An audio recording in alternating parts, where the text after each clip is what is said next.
Vous ne le savez certainement pas, mais il y a des cartes dangereuses. C'est pour ça que je les mets dans cette étude. Je vais vous en faire la preuve là dans quelques instants. Je vais vous demander de me dire stop quand vous le voulez. Allez-y, dites-moi stop, stop. Parfait. Sur le 10 de cœur, par exemple, eh bien, je vais d'abord vous montrer ces trois cartes parce que j'en ai une, deux et trois. Ce sont des cartes qui n'ont absolument aucune personnalité.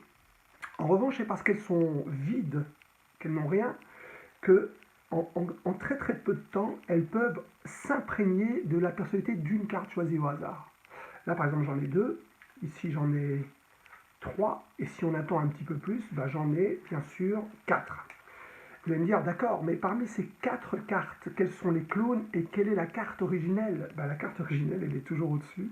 D'ailleurs, vous voyez que la couleur se dissipe petit à petit, que le dos, le tarot, bah, n'existe plus, et qu'on peut revenir à la case départ. Bah, tiens, tentons l'expérience avec une deuxième carte, par exemple le valet de pique. Et là, de nouveau, bah, vous avez les trois cartes, dont le valet de pique. Mais si on attend un petit peu, bah, on a déjà deux valets, puis on en a trois, et bien sûr, on en a quatre. Encore une fois, vous allez me dire, mais parmi ces quatre valets, comment est-ce qu'on reconnaît? On reconnaît parce que c'est celle qui est tout au-dessus.